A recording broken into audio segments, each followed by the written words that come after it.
A motorist plows into 15 cyclists. How is that possible, and who's to blame?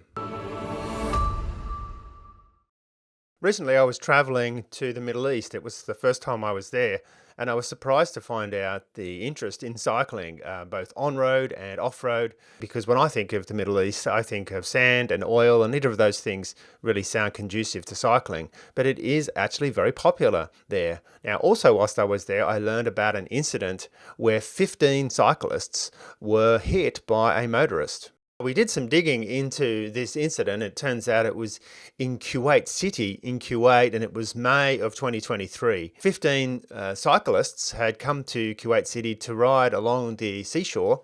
Obviously a beautiful ride, when a motorist ploughed into them, leaving essentially 11 people with serious enough injuries to be hospitalised, and it became a hit and run because the driver actually left the scene.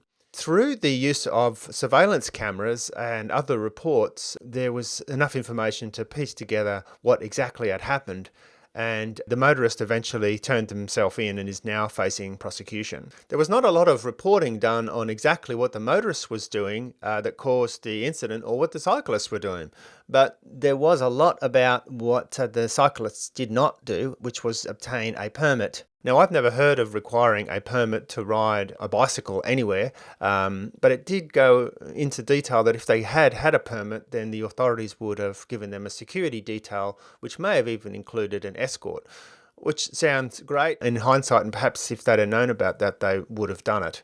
The other thing that wasn't reported on is the state of the driver. Were they under the influence? Were they fully cognizant driver, and why did they actually flee the scene rather than stick around to help? And this is where I believe Hawkeye could really help. Firstly, whilst they're on the roads, they have a great set of lights, and perhaps if all 15 of them had a Hawkeye, there would be so much light there that the driver would see them very clearly.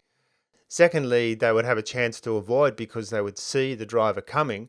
And thirdly, if they were hit, then there's the video recording data, which could be used to determine more what happened and help with prosecution, or to unravel the causes of this. And then, of course, what do we want to do with that? Well, we want to try and prevent accidents in the future. Hawkeye is a product that mounts to the rear of a bicycle with cameras that point backwards, and it uses AI technology to detect vehicles and other hazards approaching and represent them as a graphical display in front of the rider on their cell phone, their bike computer, their smartwatch, whatever it is they have handy. So really compelling way to understand what's coming up behind you and give you a chance to get out of the way. Secondly, it has a video recording, which is privately put onto an SD card and can be accessed after an incident like that. And thirdly is the responsive light, which isn't just a flashing red light. It actually can change its pattern, bringing more attention to the bike and the rider for the drivers to see. So by changing the pattern from, say, slow to fast,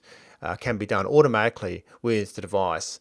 We think that it would really have helped in this incident, and it would certainly be a powerful tool for keeping riders safe and looking back and seeing what actually happened. Now, if you want to get your hands on a Hawkeye product, I'll leave a link in the description. You can pre-buy them now on our website. And if you like more content, please comment in the description if you have a story that you want us to cover. Also, subscribe to our channel, turn on all notifications. I hope that helps, and thanks for watching.